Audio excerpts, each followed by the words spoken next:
It's me, the Go-Go-Goaty Fly Guy DC. And listen, man, I'm up here with the progress report, and I just got my goddamn progress report. And listen, man, y'all know I'm an all-A student, and I'm talking about I got all A's, okay? 4.0, I got that marketing, I got an A. I got quality, of course, that shit was an A. My creativity, come on, man, y'all talking to the GOAT. My work ethic, y'all already know my work ethic is insane. My branding, y'all really want to talk branding with me? My originality, I told y'all, man. Gotta be original. And of course, my influence, music, of course, that was an A. You don't believe me? Here it go right here. It's me, Fly Guy DC, and I just got my progress report with the progress report. And guess what? Proper preparation prevents piss poor performance. You dig? Progress report. It's your girl, Lila Shepherd. A boss, Brit the most lit. What's up? It's your girl, DJ Excel. And this is the progress report. Wednesday at 9. Tune in every time. We don't do no cap. Report only facts. The progress report.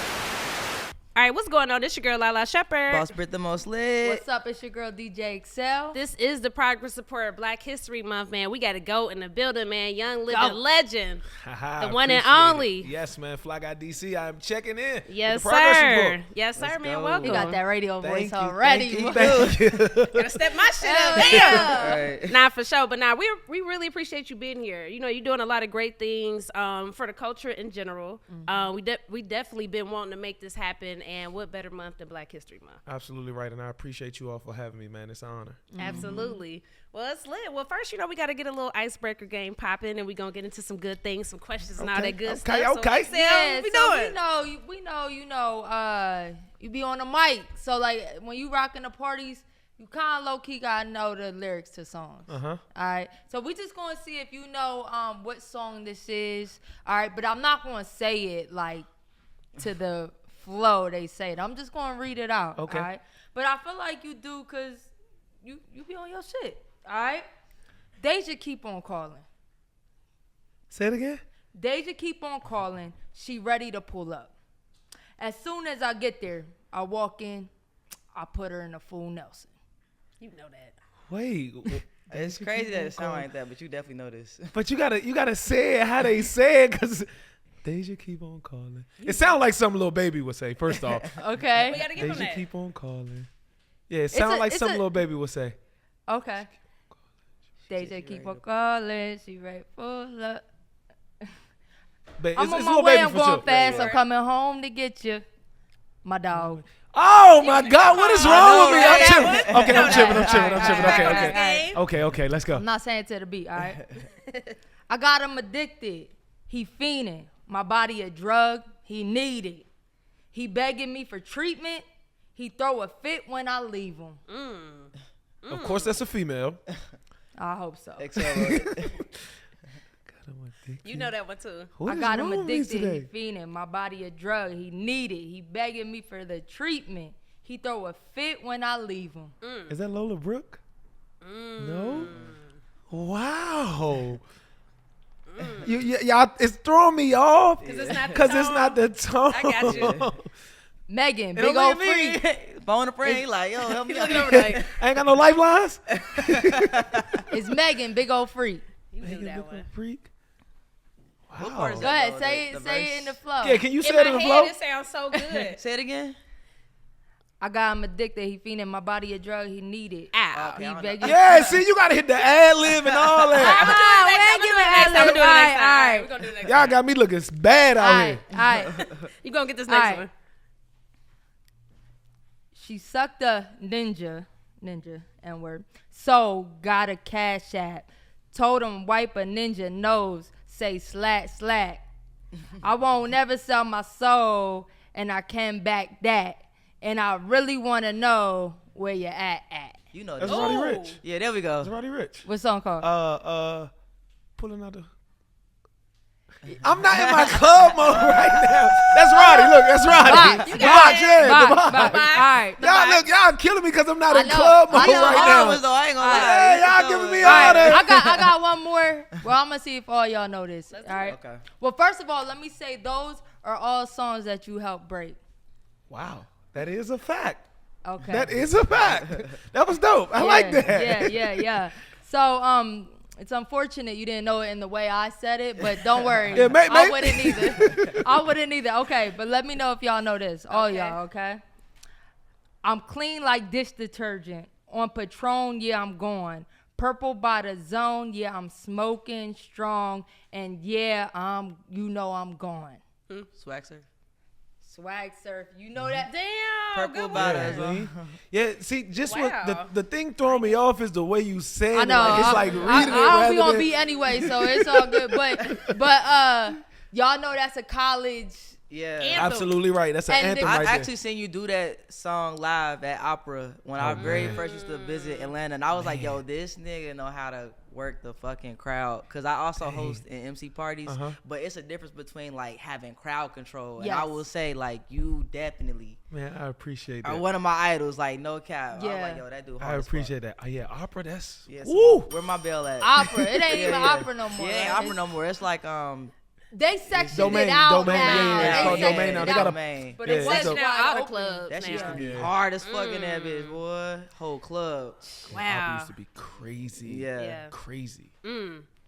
Well, thanks for playing our game. Yeah, I feel bad though. like, Nah, It's nah. okay. It It was was a tough me. one. It was me. a It's tough not one. good. It was a tough one. It's It was all a tough good. one. But salute to you because I did hear you talk about those records and how you almost got, like in trouble for actually believing them before the actual the big stations did or the execs did or whatever, and y'all pushed those. Y'all put the gas behind that. absolutely right. Absolutely. Yes. So that's hard. So we gonna start it from the top. Take it back from, how did you get your name and where are you from originally? Oh man, I'm from Washington D.C. DC. Got you. Moved to Georgia, to the Southside to be exact. Clayco. Went to Monroe. Got here my 10th grade year. It was like the end of 10th grade. It was literally like January 1st. So December 31st we moved. January 1st we got here like midnight January 1st. Wow. We Oh drove damn, y'all the went U-Haul. partying. Yeah. Man. We moving. So Countdown in the car. got right here. That's a fact. Got here, and when I got here, I mean things was so different than What year? what they're accustomed to. I got here 2007, but January 1st made it 2008. So things were things were just different. Moving from DC, coming to the South, and mind you, coming to the South back then, it was Jabos, it was tall tees, it was just different down here. Hella laundry. And me moving from up top to where my clothes already fitted, like it wasn't like tall tees, like I wore colorful shoes and my shoestrings were never laced. So going tomorrow, like they took me in as one of their own. The Southside, and salute the Bricksquad, salute the Walker, Dunk, Long Live Dunk, Chaz Gotti, like Derez, the whole Southside, just like they took me in. And I played basketball. So my whole life I played football, basketball, and baseball. I played all three in high school, and I had a gym class. And the basketball coach, the head coach of the varsity basketball team, was my teacher. So everybody in there hooping, I'm just sitting off to the side, like I don't know nobody. Like it's like my 5th, 6th day at the school. So my shoes, I had on some low top Adidas. They were a bunch of different colors, but they wasn't laced. And everybody in there hooping, they like, yo, come a hoop. So I'm hooping in low top Adidas, Yeah. and they unlaced. unlaced. The coach comes and pulls me to the side. I was like, hey, what's your name? Told him my name and everything, and then from there he added me to the team. I didn't even have to try out my first year. Like it was crazy. crazy. And then when I moved down here, so they started calling me DC because I was from DC. Oh, okay, But makes sense. by the way I used to dress, it was such a fly guy DC. So it wasn't just fly guy DC at first. It was just such a fly guy DC. And then just as I grew older, I just dropped the such a just because it was kind of kiddie-ish, high schoolish. And then I graduated, went to Middle Georgia, was supposed to play ball there. Didn't play ball. Me and the coach got into it, transferred to Middle Georgia Tech, where I played ball. My freshman year, won the Marine, got a gym built at the school. And then I transferred to Clark after my 2 years in JUCO, and the coach that was recruiting me got fired. So they wanted me to be a walk-on and wanted me to try out. And I just wasn't, at that time, my pride wouldn't allow it. And I gave up basketball. One of my friends, one of my teammates, high school teammates, was supposed to host a party at Scores on the east side, on Wesley Chapel. Scores. And who was the promoters? You had Jamari, Trizzy, Thrax, J-Rock, J-Dot, and Fergie. They all was promoting it in Measy. And he got nervous and was shy. And mind you, I'm a people's person. So I was like, okay, let me do it. DJ Plug was DJing. I didn't know him at the time. That's crazy. So I get on the mic and I'm just being me. Like I know how to control atmospheres, or just in general, like I'm a people's person. So like I just start messing around with everybody, talking about everybody in a good way though, to make them feel good that we're in the club. And then from there, it was just history. Everybody started booking me. I went from going booked one night a week to 4 or 5 nights a week, and then the colleges started picking up. Then out of town booking started, and then from there it's just been history. Wow. That's hard. Damn. Right That's place, what's right up. time. Nah, for sure. And you named a lot of people that's still doing their thing now, from the Plug to the Thraxes, of course, Measy. You know what I'm Measy, saying? absolutely. So that's beautiful just to see just the progression of these people's careers, man. So I heard you say pretty much Bricksquad, would you say would be like the first Atlanta people that embraced you?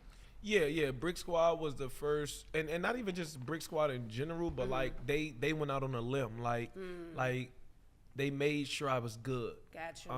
The Southside as a whole embraced me because I didn't know anything else. Like it was just Southside. Like I didn't know about the East Side or West Side. I didn't know. So they embraced me, and then I mean, of course, my teammates. Like once I got there, and everybody seen how good I was in basketball, how good I was in football, how good I was in baseball. Like teammates just embraced me. That nigga do it all. So with them embracing me, like it was great. And like I said, the from the Southside aspect, yes, Bricksquad was the first to Bricksquad, Dirt Gang, like just the whole Southside and whole was the first ones to embrace me and bring me in as one of their own. That's hard. That's literally like history right That's there. crazy. What point of like Bricksquad were they in at that point? So they were in the point to where all of them were hoopers. Oh, okay, so this is They were out of school. They they had graduated. A couple of them was still like when I got there, 10th grade. Maybe some of them was literally about to graduate, but they were hoopers. Yeah. You had my 11th grade year. You had Slim Duncan. Rest in peace. You had Chaz. You had Long Live Slim. You had Repo. You had Derez. You had Waka. And it wasn't Waka was an artist, but Waka wasn't the artist yet. Yeah. So like it was that point when I actually came in and was embraced by all them. Dope. Wow.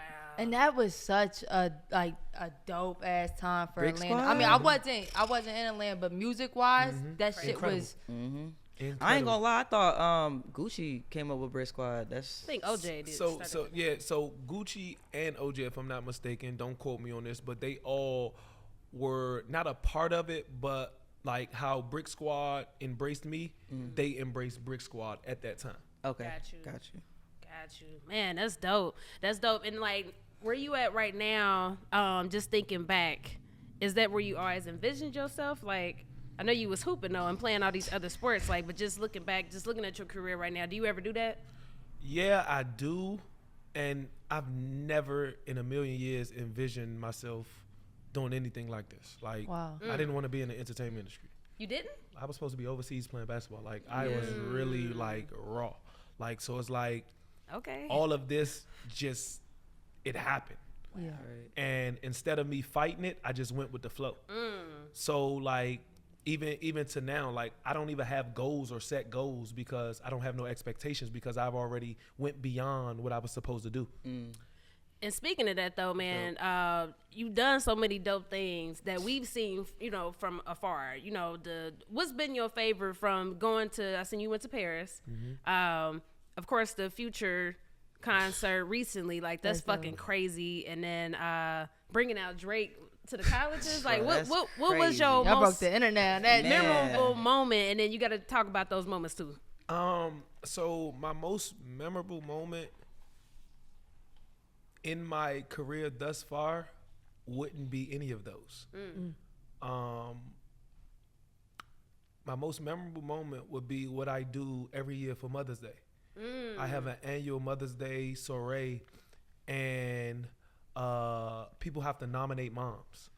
So my first year I did it was about 8 moms. My second year I did it was about 15 moms. Last year, which was my 3rd annual, it was 30 plus moms. Oh, that's dope. It's a big deal. The news come out like it's a big deal. So the moms get nominated. Me and my team sit down. We go over it.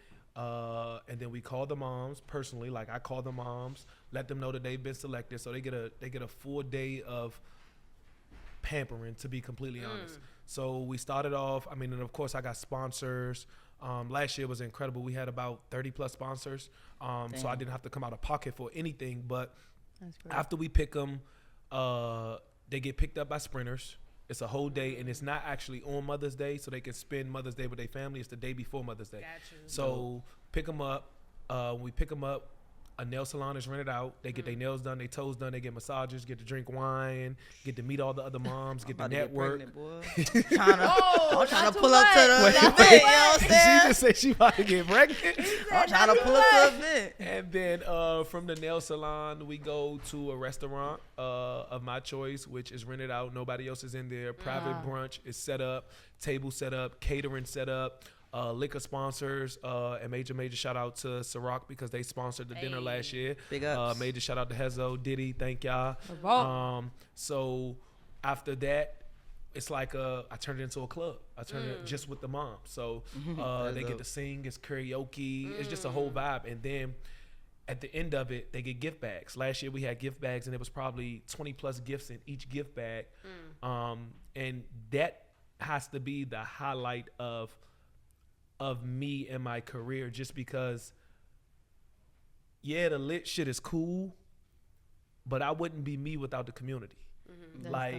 Like the kids, the schools, the pep rallies, the reading programs that I do with my brother Ferrari, like the community, the listeners from the radio, like they keep me as who I am, and I'll never forget that.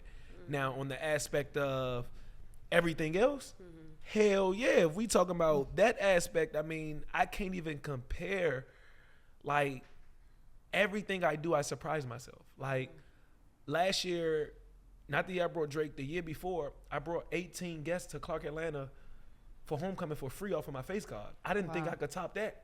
And then this past year, I top it with getting them Savage and Drake. Like it's just like, I forgot about 21 too. Yeah, like I don't know. Like then even on the aspect of, I've hosted plenty of concerts before, but actually being the official host for Future's One Big Party tour, like it's just fucking insane. Like, and that's why I say like I don't have any expectations because I'm doing what, in respect to everybody that's came before me. But with people, I've only been in the game 8-9 years.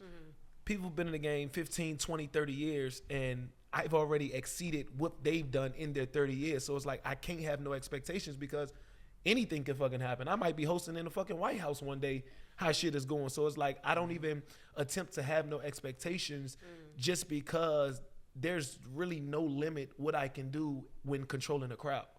Correct. That's what's up. So at what point did you realize that hosting could actually be a career, something that could be long term versus just for fun?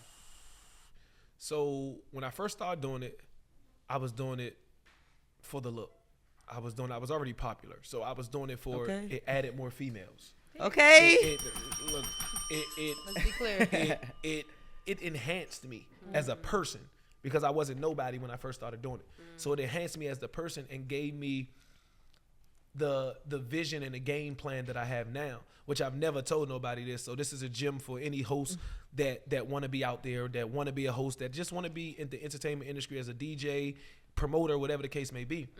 I learned back then that females control the atmosphere of who you are as a brand when you're a dude. And I say that because no matter if it's good or bad, your name in females' mouth is always a good thing. Because if it's a bad thing or a good thing, is she's talking about you to her friends. Now her friends are going on to go see, okay, what is this dude about? Then they go talk about it to their friends, and it's just an ongoing effect. So I learned early in my hosting stage, it's like I was a little player.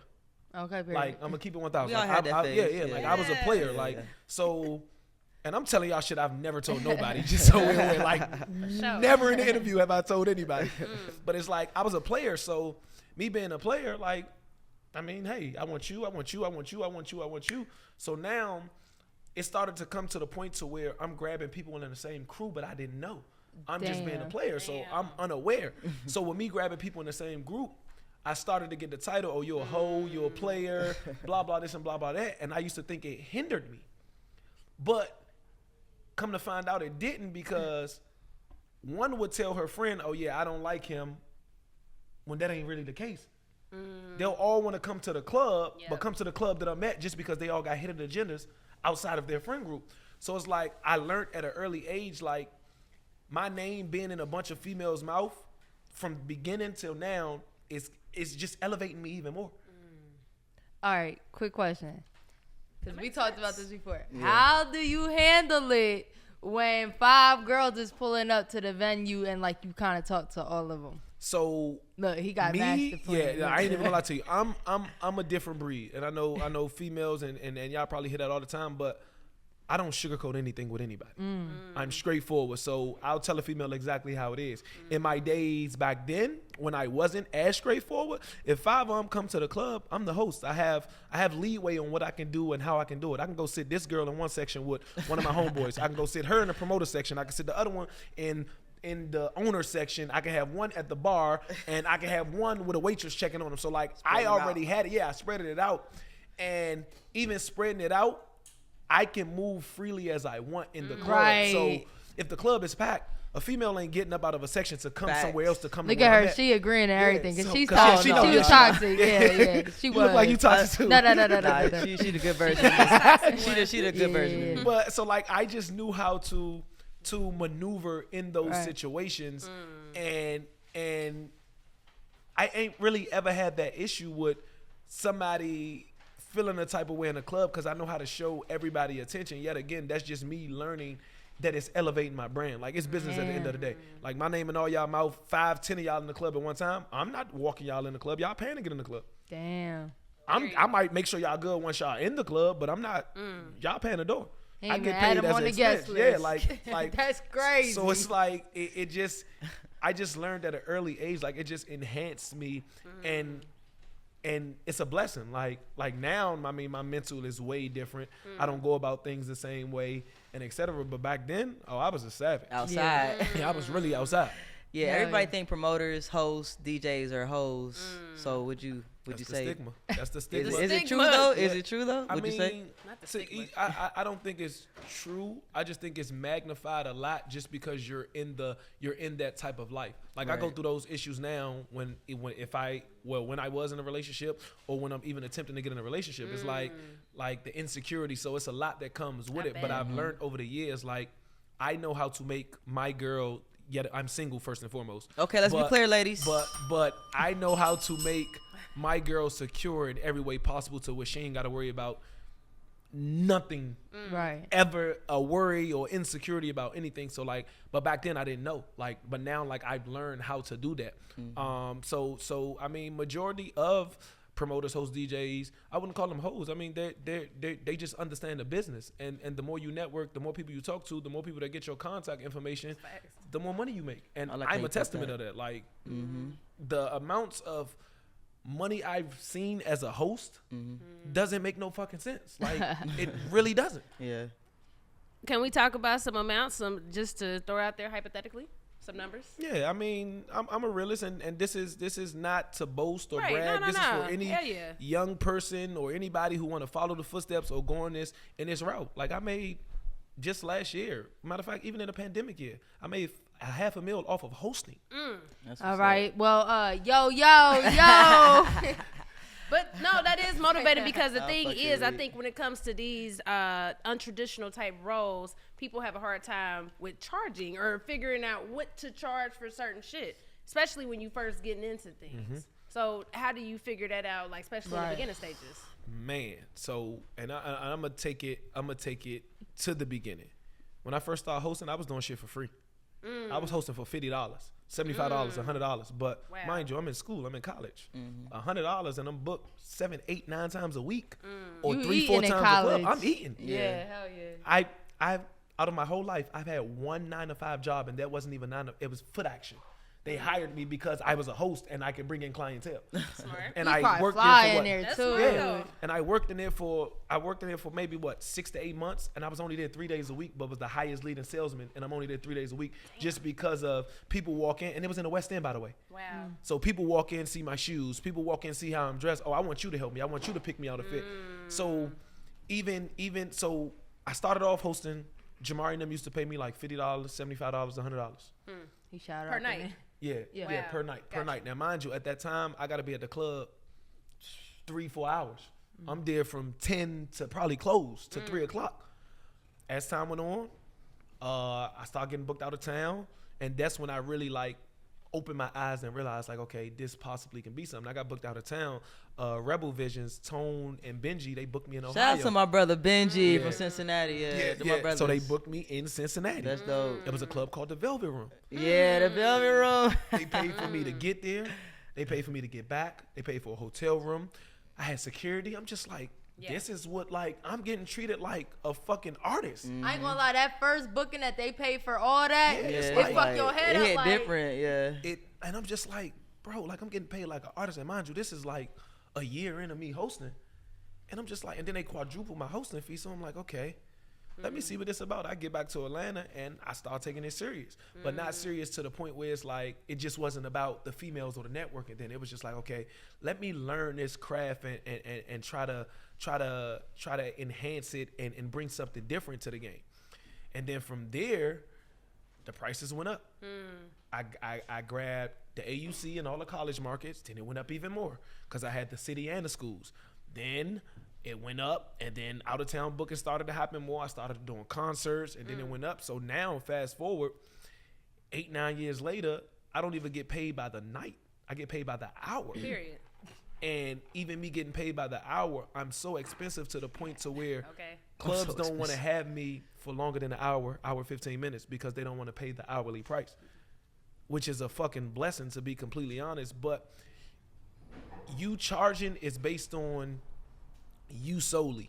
First off, you have to, and this is for anybody out there, you have to be realistic in the market that you're in. That's the first thing. Facts. If you're a need and not a want, that's the second thing. If they can replace you, or if you can stop hosting and the atmospheres in the clubs, or you can stop DJing and the atmospheres are still the same without you, don't charge. You can't charge what everybody else charge. Like, you have to master the craft to be able to charge those numbers that you want to charge. And then, like, I went from $50 to $75 a night to $150, $250 a night. Then it went from $350 to $450 a night. Then it went from $500 per hour. Then it went to $750 per hour. Then it went to $1,000 per hour. Now it's at 15 to 2 bands per hour. So it's like, but I grew with my brand. I didn't stay stationary, or I didn't stay stuck in one spot. Like, every time I elevated, I made sure I took my price up. And me personally, I took it up because I'd rather have quality over quantity. So it's cool. Go ahead, work 5 nights a week, 7 nights a week, and make $150, $250 every night. That's cool. I'd rather work 1-2 nights a week and make Make $1,500 the a night. same And thing. so it's like, I just learned the game, but the demand became so high that I had to still be in the game. So like, whenever I feel my hosting schedule is becoming too much, or I need a break, I just take my hosting fee up. And if the club gonna pay it, then okay, cool. If they don't pay it, I'm still okay, because it still balances out of the numbers that I want to touch at least every week. So were you the only host, would you say, at this time, or were you the only host that was doing what you were doing? Nah, it was plenty of other hosts in the game when I first came in. Respect to all. But you had J Nix, you had Corey B, you had E.T., you had Mr. V, you had Wiz Kid, you had YDN, you had T Money. It was so many hosts, but as time went on, people went other routes. Gotcha. People didn't grow with their crowds. People didn't elevate their brand like they should have. And then people fell off. People moved. People just didn't want to host no more. And then, like, when I got into the bulk of hosting, maybe like 4 years in, then you had like your BTs, your Ferraris, your Kenny Burns. Your Kenny Burns was on the first leg also, but your Kenny Burns, you had you had your Gucci mics, your Easies, like you had the variety of hosts. But the major thing that I always made sure about myself that set myself apart, which made me a need and not a want, was I don't sound like nobody. Nobody in this game can ever be like DC did this because I did it, or DC sounds like me, or DC took this from me. I make sure that I stay creative to where it keeps me on top. I didn't try to follow in nobody's footsteps. Like, of course, like one of the pioneers or a couple of the pioneers, you got Ryan Cameron, Frank Ski, Greg Street, when it comes to Atlanta radio, pioneers. Then you got the Durtty Boys, pioneers. So I observed and then took what they were doing, or all of them was doing, and made it into me, and made it my way, and put it in forms that will make my brand bigger without mimicking them or without copying them, which is why I'm in the position I'm at now. The issue with the game is a lot of hosts, even DJs, like, you sound like everybody else. And you trying to, too. yeah, like artists, yeah, you trying to do what everybody else do, and you'll never have no longevity in the game. And I was always told that it's not about the MVP, it's about the Hall of Fame. And I feel like a lot of people are only around for months, years. When you can touch a decade and say, I've been doing this and my brand elevated every year, there's nothing to argue with nobody else about, ever. Period. In fact, and that's gonna lead us to our next point. Then I think, you know, I remember like radio. I used to look forward to radio. I still listen to the radio just because I like to know what's being played, who getting support organically, what's going on, you know. So it's always been Streetz, V103, and Hot. Talk about getting to Streetz and competing with Hot, because you know everybody time, and you know even V103, everybody time when y'all would come on would be the same time. So talk about getting to that moment. So getting to that moment was incredible. And just, this is another first. This is my first interview. Yeah. After me leaving Streetz. Hey, so exclusive. So let's talk getting to radio. 2013. Steve, the owner of Streetz, commented on one of my Instagram pictures and was like, "Email me." I emailed him. He emailed me back to 2015. Damn. This was when what? 2013. Damn. He didn't email me back to 2015. You don't check his emails. And I'm just like, and I ain't follow up, none of that. But I'm a young nigga. I'm trying to find my way in the game. And he emailed me back. And then the day he emailed me back, he was like, "Hey, come to the station." Came to the station. He was like, "You want to be on the radio?" Yeah, of course I do. Mind you, I graduated with a bachelor's in criminal justice. I didn't go to school for communications, none of that. Social work. So yeah, like, so I'm just like, hell yeah. So my last semester in school, like, I was already done with all my classes as far as like my required classes. So all I did was switch my whole schedule out, and I took some communication classes so I can learn. And he put me on air. I was on air, DJ Holiday Show. But I was just a segment. Like, I was only on for an hour. And I mean, I get what Holiday and them did, and it was incredible. Sticks, Holiday, Brooke, Sarah, the opportunity was fucking magnificent because it set me up to where I am now. So from 2015, 2016, I was on Holiday Show. And then the iHeart station came into the market. So now you got 4 hip hop stations. You got Streetz, V, Hot, and the iHeart station. And things got crazy. Bidding wars started to happen because I wasn't on contract. So you got Hot reaching out. Hey, we want to bring you over. We want to make you a Durtty Boy. We want you to be, this is the time E.T. had left. We want you to come on with Jay Nix and be a Durtty Boy. You got the iHeart station reaching out, trying to see what I'm doing, and et cetera. V didn't reach out at that time.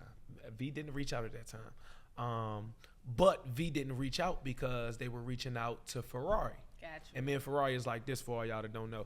Sure. But they were reaching out to Ferrari. So mind you, Ferrari is a vet in the game. So if they're going to reach out to him, they don't need me, and vice versa. If Ferrari was at Streetz at that time. No, he was at V.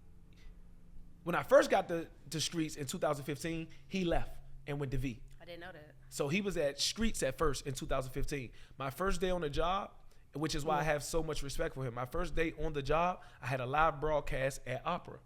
I sat in his car with him, and he's just showing me the game. He like, yeah, he's on the phone with V, he's on the phone with Streetz, he's on the phone with Hot, and they're all trying to get him. Damn. He left Streetz to go to V. So at that time, from 2015 to 2017, he's at V. 2015, 2017, I'm at Streetz. I get the calls, he getting the calls, everybody switching around.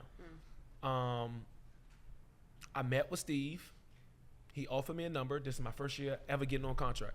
He offered me a number. I'm like, okay, cool. Met with Hot.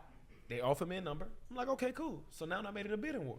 What would any other person do? Like, Right. I made it a bidding war. So I go back to Streetz like, hey, well, I was just offered this. So we go back and forth for maybe a couple of days.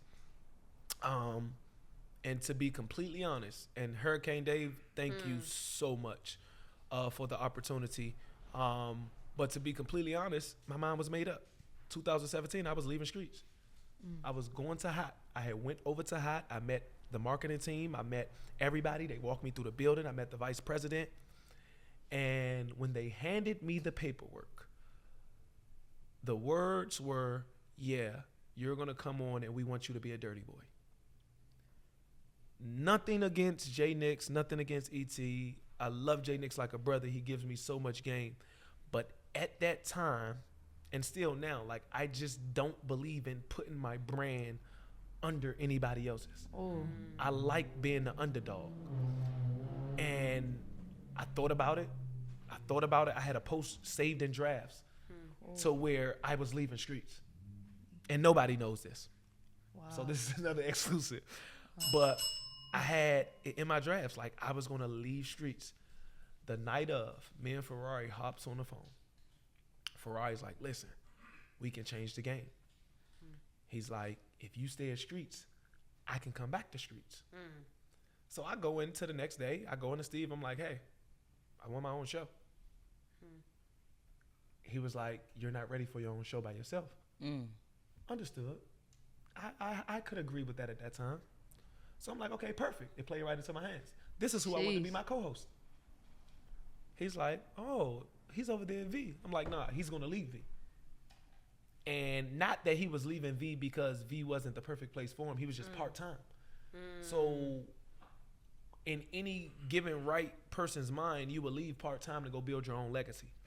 And in 2017, that's what started with me and him. We started to build our own legacy. But we still had issues. Everybody's like, well, y'all ain't really building y'all legacy because y'all on the show together. So if you compare all of the stations, you got V103, and I'm talking antenna signal. They have 100,000 watts. They can reach people in Alabama. They reach damn near the whole Georgia. Hot 107.9 is sitting at like 35,000 watts as far as the antenna signal. And Streetz at that time was at like 2,000 watts. Just to tell you like the amount of people can reach. So the station wouldn't release a press release because they had to fire other people. Me and Ferrari talked on the phone. Our contract said like January 11th. We let a couple of days go by. January 16th come and still nothing. So we didn't start the show or anything. So we got on the phone and was like, hey, we already did a photo shoot. We did everything, had everything ready. We leaked the pictures. We posted the pictures on our page. Your new night show, 6 to 10. Guy DC Ferrari Simmons, blah, blah, blah, blah, blah. Phones went crazy. We get a call from Steve. Hey, take that down. We take it down. The next day, he did what he had to do. The next day, we was on air. And from there, it was history. 2017 to 2020, me and Ferrari had an incredible fucking run. For sure. 2020 came, and it got to the point to where, rating-wise, with the signals and the antennas, Streetz shouldn't be top 10. With how many people each station reach, there should have been no comparison. You said 2,000 compared to 100,000. So 100,000 watts to 35,000 watts. So even comparing it, that's like 100,000 watts is probably like 4 to 8 million people. 35,000 watts is probably like a mil to 2 mil. 2,000 watts is probably like 300,000. And mind you, when you talk ratings in radio or ratings in anything, it's not just the hip hop stations, it's the talk stations, it's the sports stations, it's the pop, it's the country, it's everything that's on the radio at that time in that market. So for us to be on the air 3 years together and consistently stay in the top 10, it was like, okay, cool. But they still wouldn't give us credit because, oh, y'all on the show together. Y'all this, y'all that. 2020 came, another bidding war happens. They separate us. They give Ferrari 2 to 6. They give me 6 to 10. So now it's even more of us building our legacy. So now he's killing 2 to 6. He's in top 10. I'm fucking up 6 to 10. So now there's nothing they can say, which fast forwards me to now. I personally, it wasn't a forced decision. It wasn't I had to decision. I, on my own, didn't get fired. It wasn't the station decision to let me go. I made a decision to walk away from Streetz. Just because it wasn't making sense for me and my brand anymore. And I'm very grateful for everything that station has done for me, but sometimes you have to grow. And I felt like I was being hindered, and I felt like I was at a stagnant for multiple reasons. And it was weighing too much on my mental. December came, I took 2 months off. So I took off. I told them I needed a break from December till January 24th. I actually started seeing a therapist in that time and everything just because it was so much stress from the workplace. So you got October hits, Sue Solo leaves. I saw that. November hits, Ferrari leaves. I Saw that too. December hits, Maisha leaves. Yeah. January hits, BT leave. February hit, I leave. So at that time, all of those people I'm extremely cool with, they're leaving, and I'm just like, all my friends are gone. The reason I was here was because of my friends. A lot of stuff I let dust under the rug because I still have friends at the workplace. Not that I don't have friends at the workplace there now, but the people I was closest to were still at the workplace. So my contract was supposed to end February 4th. We're back to negotiating like January 21st. And it just didn't make sense. Numbers didn't make sense. My demands were not met. So I made a decision to leave the station free-handedly. Just because, yet again, I mean, for it to make sense for me now, it had to be financially. And even if you compare everybody else 6 to 10 in the market or everybody else in the Atlanta radio market, the average radio personality 6 to 10 in Atlanta, minimum is getting like 150. And what I bring to the table and what I do for the city, what I do for the culture, what I do as a host, what I do as a radio personality, what I do in the community, what I do as breaking artist, I felt like I should be in that atmosphere. Right. For sure. And the numbers weren't in that atmosphere, so I made an executive decision to pull my brand from that station. And I thank them. I mean, thank you, Streetz. Thank you, Steve. Thank you, Solo. Thank you, Jerry. Everybody who played the role that whole time I was at that station. But, I mean, just sometimes you outgrow things. Wow. Respectfully. Yo. Now, when I saw Ferrari leave, I swear to God, I was like, yo, I feel like DC gonna leave soon. Everybody, listen, when I he swear. left, when I tell you my phone went insane, like, what are you doing? What are you doing? What are you doing? And me just being, I like being the underdog. I like being LeBron and staying in Cleveland to win a championship. Salute LeBron, by the way. King James. Yeah, like I like that. Like I love being the underdog because it's like I'm at the lower tier of everything, but I'm still fucking y'all up and fucking up what y'all have going over there. Y'all are still worried about me, and I'm at the lower tier. So just imagine if I get at a middle tier or a big tier, what the fuck I'm gonna do in the city? Right. So how hard was it walking away from a check? And did you have something lined up? If not, just knowing your value and walking away from something that you know 1,000 people behind you is like, I just wish I had that position. Because I feel like so many people hold on to that just because other people want it. So it was very hard, which is why I took those 2 months off to see how life would be without it, to see how my brand would grow or decrease without it. And I always told myself this, and this is for anybody. If radio should die today, podcasts, if anything media-wise should die today, can your brand still stand and can you still get booked without that? And when I asked myself that, I was Fly Guy DC before radio. Radio enhanced me. I was booked 7 days a week before radio. Radio, of course, enhanced me. It put me on the platform. But if radio should die today, Fly Guy DC would still be Fly Guy DC.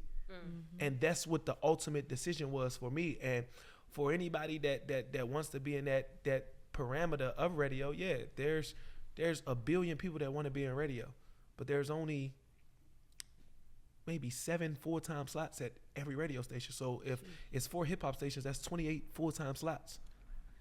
Is your brand that can withhold a full-time slot out of 1 million people? The odds of that is very slim. And even when you think in Atlanta, the odds of that, nothing against nobody else, and I say this respectfully, there's nobody in this city that can duplicate or do what I've done at Streetz. There's nobody in this city that will take my place at Streetz. There's nobody in the city that could take Ferrari's place at Streetz. Sola, like, we can go on and on, because what we've done for the culture is totally different, and it's gonna take, you're gonna have to build somebody up. It's gonna take at least 5 to 7 years, and radio stations don't have that type of time.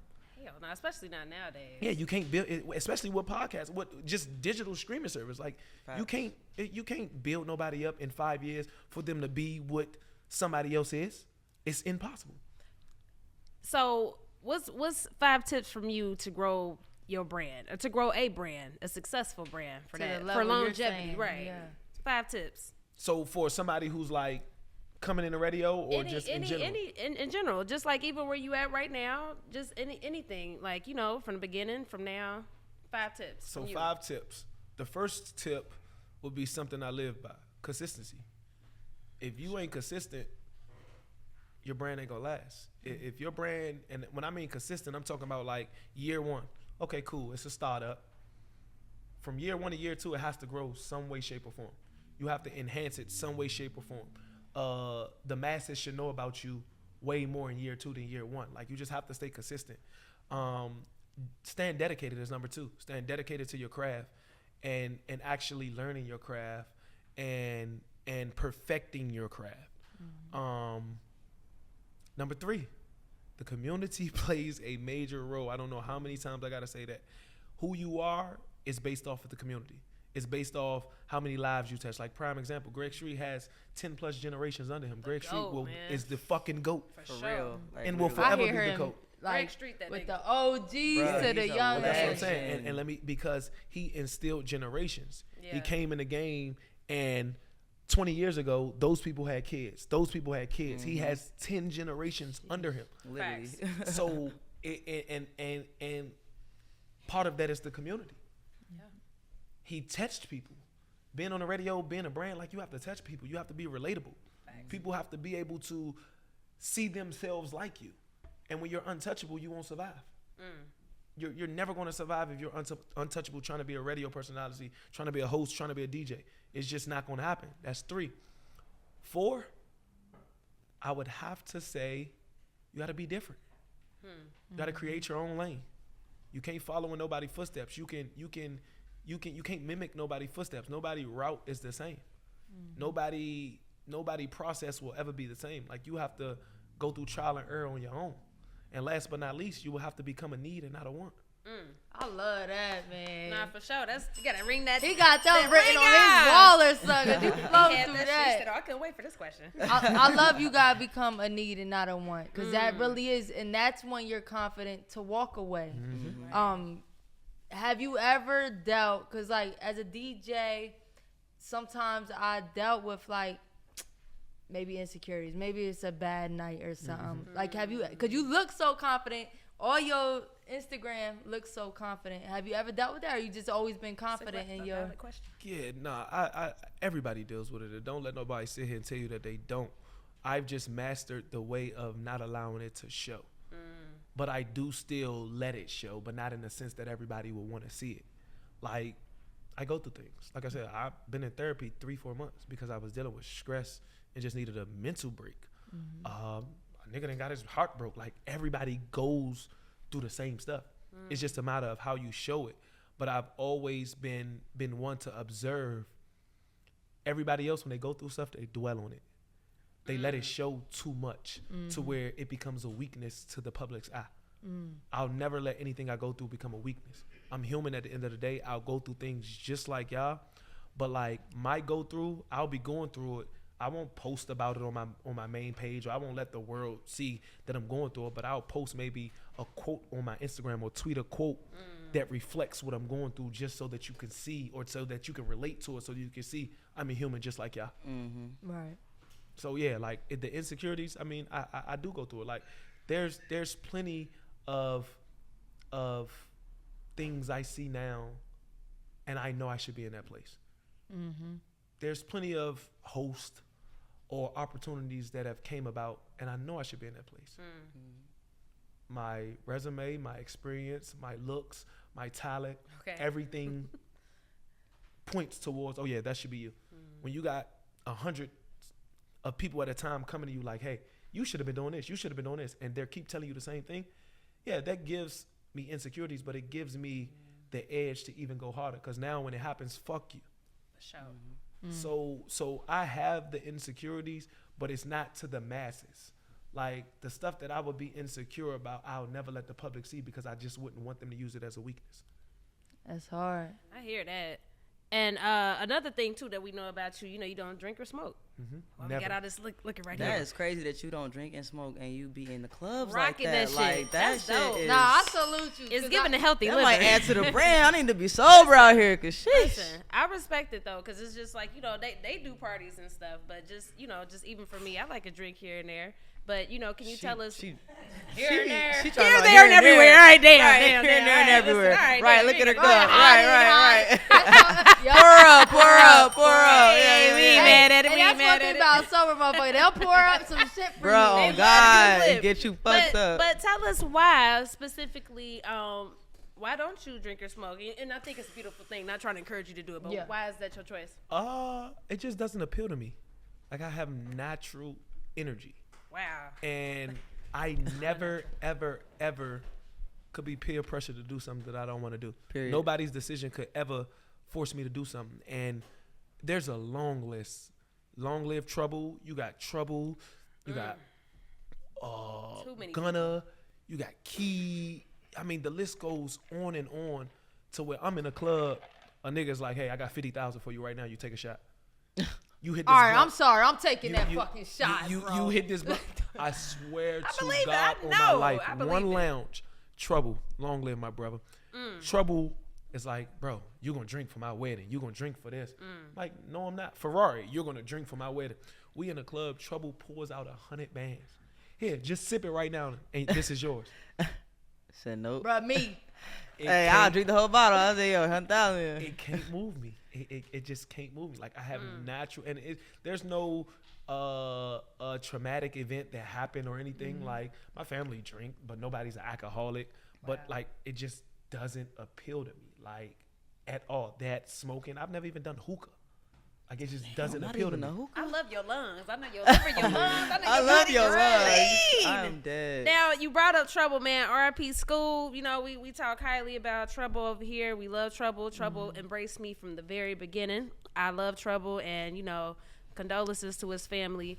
I want you to talk about what's been the hardest loss for you, because I know you have a lot of relationships with these people, and just how do you deal with that? So there's been a lot, to be completely honest. From Trouble to Key. Even if you take it to the current situation, Take Off. Even ones that are not long gone, like Thug. YSL, yeah. I don't even know how I take it. Like my coping methods are just different. Like I try to zero things out, but like all of those, like I'm extremely close to Thug. I was extremely close to Trouble. I helped Key become Key. Like Lucci, like I'm extremely close to Lucci. So it's just like I'm always put in a bind, but they all respect what I do because of what I do for the culture. So I'm never, or I don't ever want to say never, but I'm not ever in harm's way. So with everything that's going on, like I don't have to pick a side. I don't have to fake one way with another person to be this way with this person. Like, it's always respected, which is a good thing, and thank God. But dealing with losses, like, I just go mute. Like, I just separate myself because I'm always around people. So, like, my time alone is really like my refocus time, my recharge time, my think about everything time. So, like, I just my ways, like, I don't try to dwell on nothing too long, and that's anything good or bad, just because it takes a toll on you. Like, when you stay stuck on something for so long. And anytime I do get down on a situation, so for instance, Trouble, Key, Thug, Lucci, like, I just go through my phone. I go read out text messages. I go look at our pictures, like the times that they were at their happiest, or the times that I've seen them smile or do something out of the ordinary. Like Thug, like, I'm probably one of the only people in the world. I was hosting in a club. I FaceTimed him. He was in the studio. This is when Ski first came out. He's on video doing the ski dance while I'm hosting in the club. Crazy. So, like, anytime I think about Slime, I go look at that. Lucci, like, there's countless occasions. Trouble, there, like, anytime I just go revisit a place that made me smile, or a place that I was at when they weren't in a situation that they're in now. I think, I struggle with that a lot. I think, for me personally, it makes music stuff and entertainment not as fun, because you think about all the people, and those just some names. They ain't even everybody that we lost. So it's just, for me, I gotta figure out that dilemma. But I'm gonna do what you just suggested. I'll try to do that and see if that helps. But also, you were mentioning about the club owner. Yeah, co-owner Republic just passed away. So, like, how do you feel about the club scene in Atlanta and just the overall violence that's been occurring, like the senseless violence that's been occurring? And is there anything you feel like can be done to try to stop it? Because now I see they got like different laws in place where, like, if you got 2 violent crimes in your club, then you get shut down for good and stuff like that. So long live Mike. Man, prayers go out to the Giddy One family, Alex, Sue. Prayers go out to all of y'all, Gabe. But first off, the clubs in Atlanta are not the same. Hell no. There's so much secret hate, secret animosity. There's so much competition within everybody that leads to all of this. The violence, me personally, I don't think it's something that will ever stop. I think it's something that just can be slowed down.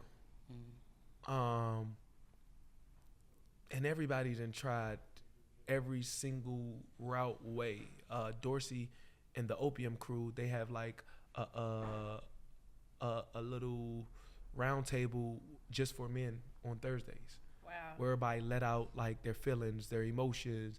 It's like not an AA meeting, but it's something like that. It's like a therapy session for men, but with each other.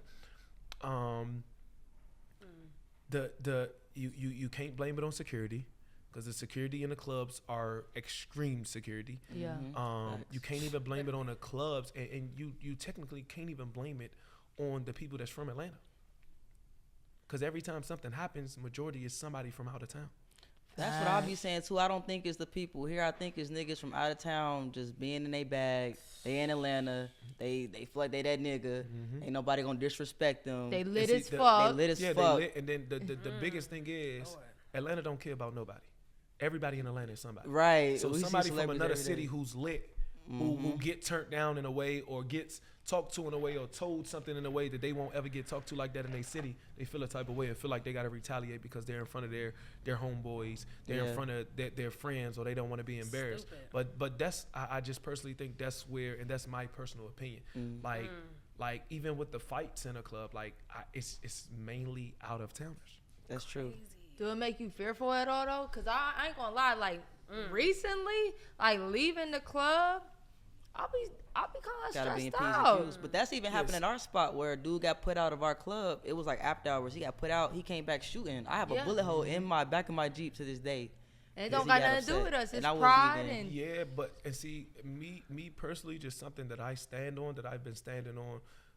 I mean, since I moved to Georgia, and not that just when I moved to Georgia, that's when I found myself as a teenager, as a young man. Like so, like I'm just always extremely cautious. right. When I'm in a club, security's walking me anywhere I need to go. When I'm leaving the club, when I get to the club, security's coming to get me from my car. Security's walking me to my car. When I go home, Smart. I don't ever take the same route home. That's real. Ever. I look in my rearview mirror the whole time. Like, I'm just very cautious. And not saying that me being cautious, something can't happen, but I'm just aware. I don't drink. I don't smoke. Nah, So- a lot of You on it, your a shit. lot of that got to Yeah, do if you're so- not drinking and So smoking. I'm not on edge like everybody else. Like I'm very observant. Then even when I'm in a club, like I just observe everything. When I first come in the club, if I'm supposed to be at the club at 1:30, I get to the club 1:10, 1:15. I stand where I'm a host at. I observe the whole room. I look at every section. I look at everybody's mood.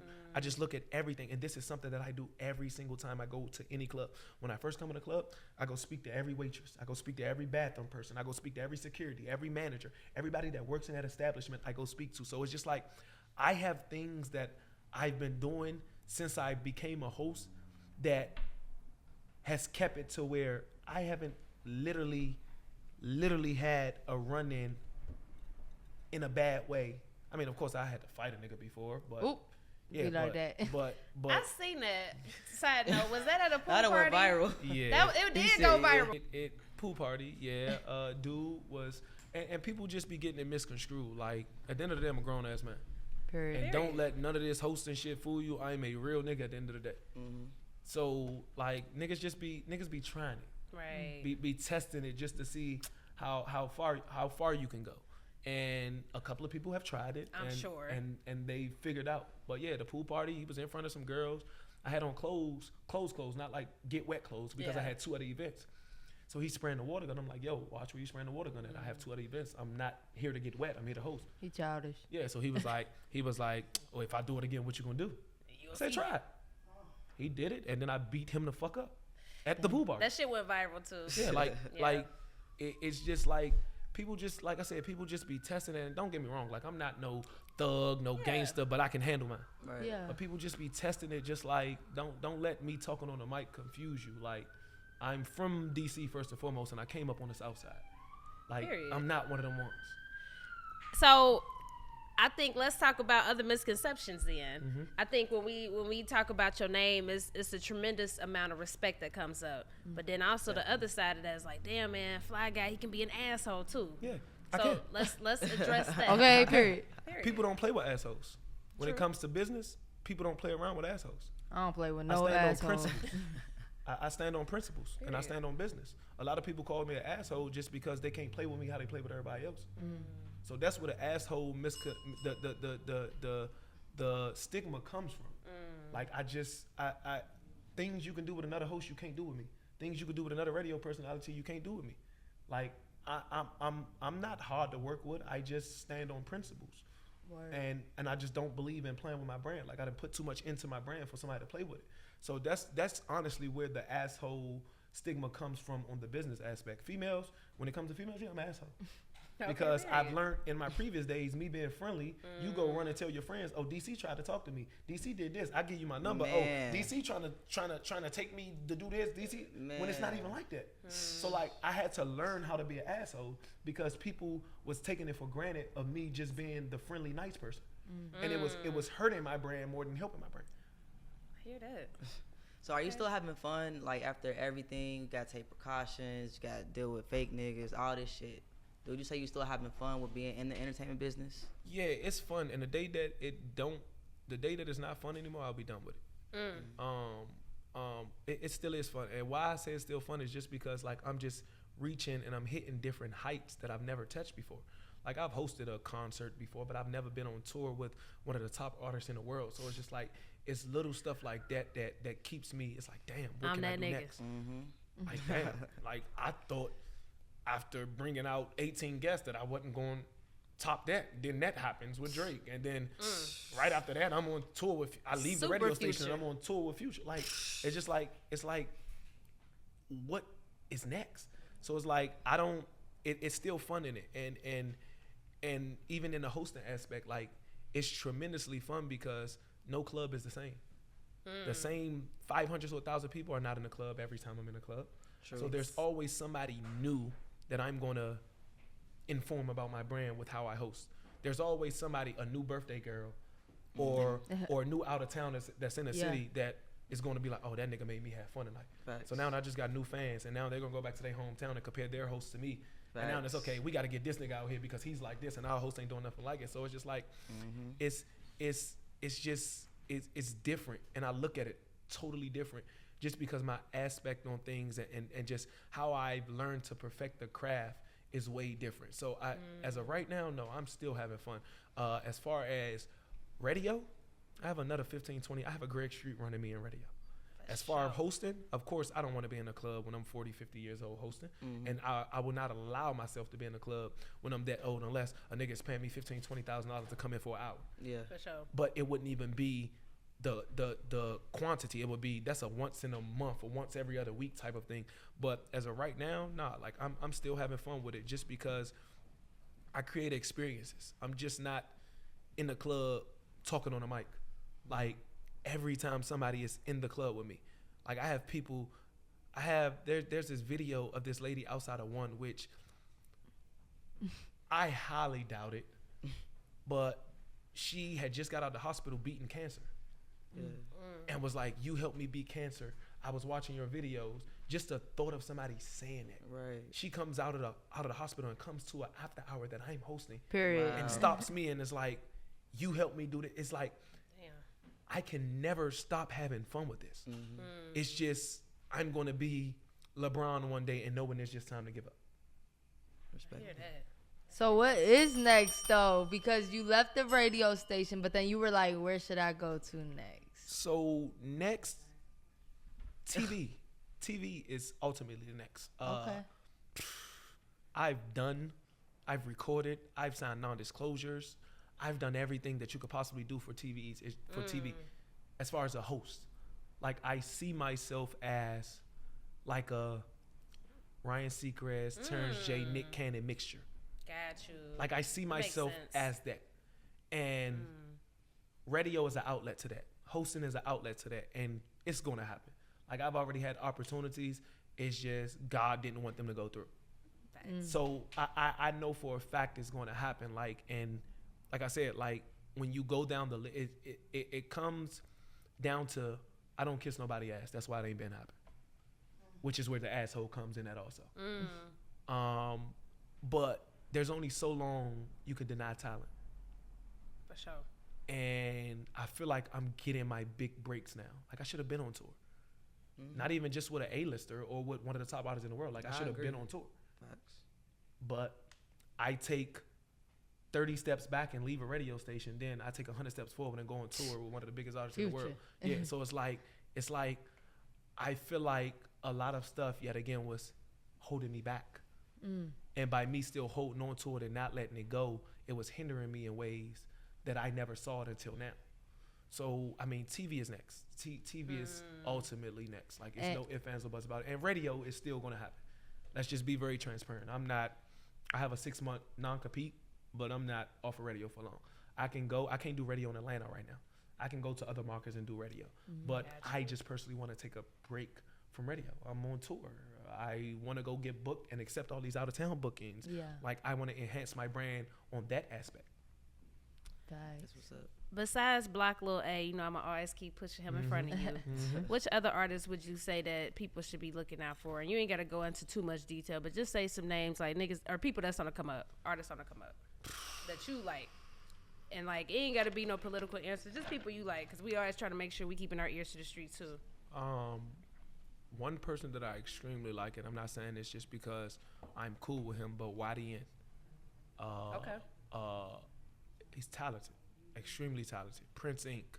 I'm hip. A lot of people that I know people might not be on who they're underground, but they're still not underground. Like Friday, the dude that's on the Lil Baby song. Yeah, but Yeah. like I outside of love that Lil that Baby song. voice. I love outside it. of that Lil Baby song, Yeah. he has records. For sure. Like Vori. Yeah. He's DC signed with blah blah blah, but he has records like who else? Let's see. Yellow Bands. I mean, it's just I listen to a variety because I have an ear for music. For sure. So like I don't always listen to the who's or the people that are popping and etc. Even if you take it to stay in Atlanta, let's see. Atlanta. I'm trying to think. Southside, Eastside. Lil Harold. Okay. Lil 21 Harold Lil is Harold. dope. Word. And not just because that's savage. Yeah. Like not because the ties with that, but Lil Harold is extremely dope. I think Atlanta in general, or the world in general, is stuck on a certain stigma, sound, look. And the minute that one doesn't look, sound, or give you the stigma that another one does, they scratch you off. Got you. I think we had a question out there. You had a question? Because y'all DJs, I just wanted to ask, when y'all talk about the culture and everything that goes on in the club, do y'all think that clubs now doing sections everywhere changes the vibe? Fucked up the whole game. She asked if sections mess up the vibe in the club. For sure. And that's where everybody sit around boast, like I'm the big dude. And You- it comes about ego. Ego, agreed. You're literally giving people couches, and we're working against the odds. We're literally working against the odds. So you know what I mean? we Like, want y'all to be sitting up, dancing, everybody sitting down in the section. But that's say like we throw lesbian events. So like the one thing You that always I do invited. notice between you can come out anytime. You don't gotta be You gonna find you one that like bro. like But both, I know. the main difference is like in the straight club, everybody just seems so serious, just like standing there, got their bottle. Yeah, it's flexing. a excuse my language, but it's a dick swinging contest in regular clubs now. Right. I could It tell do. that. I could tell that. Yeah. And that's a problem with why a lot of the violence is happening. ego. It is harder. It's way harder to control a crowd when there's no dance floor and etc. And I'm speaking from both sides because I came up when there was dance floors. Like you had Mansion Elon, Ooh, you had bruh. Obsessions, Yes. you had Libra, you had Figure Eight, like you had Opera, like dance floors. It was a party. But I do agree that you have to transform with time. So nothing against the club owners. I understand why, but I do understand from both sides, and me seeing both sides, it is harder for the DJs, the hosts, to curate the experience when everybody is in a section. And then even with the section aspect of things, you got 30 sections in a club. You got 30 sections with 30 different niggas, with 30 different occupations, with 30 different chains, with 30 different cliques, with Damn. 30 different crews, with Right. 30 different groups of females. So now, me as a host, section 1 just bought 10 bottles. I'm gonna pop my shit. Hell What, yeah. y'all niggas broke. What? Section 2, like, Section 2, like, okay, let me. Right. So it's just like it's the Can't even same. finish them damn bottles. It's the same stigma as the strip club. You got 10 niggas. true. One nigga throw $500. The DJ gonna be like, okay, that's cool. That nigga just threw 500. What you gonna do? Facts. Next nigga throw a band. And it's generating more revenue for the club. Don't get me wrong. I completely understand it. It's generating way more revenue for the club because now you're getting you and us as regular people, and then just the regular people have to understand when there's a dance floor, you have let's talk on it. you have, let's talk numbers. You have 500 people. 500 people pay $20 to get in. But when there's 20 sections and you have 500 people, every section is spending $750 to $1,000. Now forget the door fee. The money's going to the bar, which is where the club makes the bulk of their money. So I completely get it, but we have to come to some happy medium, because I think if we come to a medium, the violence will stop. Yeah. It will slow down because it's not that many targets. It's not that many egos. And if you put the section prices at a certain price, you still can, and you still have a dance floor. You still have the mixture of both, where people can still come and have a good time. They ain't got to be forced to buy a section. Right. Because every club I'm in now has a section. There's no Like dance you floor. damn near There's gotta no- have no, a section. that's if you the wanna problem. Sit down, you gotta get a And section. it's, Like you some got of them literally don't have a dance floor. Yeah, none. You know what I'm saying? So Right. like, but the balance would be dope. Yeah, but I don't think we'll reach that no time soon. Yeah. Just because where the world is going, where Atlanta is going in general, like everybody in Atlanta is somebody. Facts. So why would I go put a dance floor in the middle of my club just to get? And yet again, club owners don't understand it. The community, the regular people matter. Yeah. But why would I go put a dance floor in the middle of my club when I'm selling out all weekend and I'm making $30,000 with 30 sections just off of sections, not including the regular people that's going to pay to get in the club, not including the regular people that's going to stand in them little walkways or stand at the bar, not including the extra bottles that each section is going to buy. Facts. Wow. Not including ones or money that niggas is throwing. So and yet again, like I'm a businessman at the end of the day, so I understand it completely from the club aspect. I completely do, but I also understand it from the civilian aspect also, and the regular people aspect, because they want to party. They can't party if it's 30 sections and there's nowhere to party at. There's no dance floor. Facts. Wow. DC. This has definitely been dope. I ain't gonna lie, bro. You my idol, man. I ain't gonna lie Nah, to you, bro. When it's I saw definitely you, I'm been like, I want to fire. be the female version of him, bro. Cause like I really was we taken gotta start away by hanging how out. you. Yeah, let's hang. You look like me. I told you, you look my brother, man. dead. No, we I think you definitely might be need my to, cousin or we something, definitely man. need to No, pull for up to your real. stuff, because it's definitely motivating and inspiration, especially because we work in the club environment, and you brought it back to like be original, make it feel good, all that. So it mean a lot to us. So I know it's going to mean a lot to everybody else. Yeah, definitely. Like I'm not one of them ones. Like coming up, I didn't have a mentor. I didn't have a nigga teaching me the game. I didn't have nobody that took me under their wing and was like, hey, bro, do this, do this, do this, do this, do this.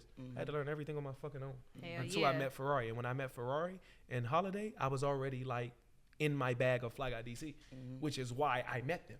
So it's like they've gave me gems. Stewie have gave me gems. Greg have gave me gems. Kenny has gave me gems. But it's like the gems came after the fact. Right. So it's like I always told myself, like, any young nigga in the game, and I can go down a list of hosts that's coming up that I've took under my wing, or niggas that I've gave the game to or put in position to win, just because I'm confident in me. Nobody can duplicate what I do. Nobody can take what I've done. The day that something is taken from me is because I decided to get that shit up. Period. So it's like every host that's in the game right now has every nigga that is younger than me that is on radio have came to me and I've gave them advice, or I've told them how to elevate their brand or something of that nature, and they all can be like, yes, he did. So it's like I always told myself, like, a nigga didn't give me the game, and I felt like niggas didn't give me the game because they felt like I was their competition. Yeah. So I always told myself I wouldn't do that to niggas that's younger than me or people that's under me or trying to come up. Like, I'm going to give you the game. Even the niggas that be DMing me, like, hey, you could do this, you could do this, you could do this, you could do this. Now, of course, I'm a realist. I'm not going to have everybody just around me because I'm not that type of person. Like, I like my space. But I can give you game via text or via DM, or you want to pull up to a club where there's a lot of people. Yeah, I give you the game that way. But just like I've learned not to be so giving with my time and my energy in person, unless I feel the vibe is there. So it's like a lot of people get that misconstrued because, oh, I don't want them to be shadowing me or up under me, when it has nothing to do with that. Like, I'm an individual and a human at the end of the day, and if I don't feel your energy is pure, then I'm not going to have you around me. So yet again, that's where the asshole comes from. I love it. Nah, big respect, man. Nah, hell yeah, man. Listen, this is dope. It was definitely overdue. We Yes. appreciate you for being here and just, respecting what we got going on. We respect you. So final question for this particular interview. We ask all our guests, what does the word progress mean to you? Progress.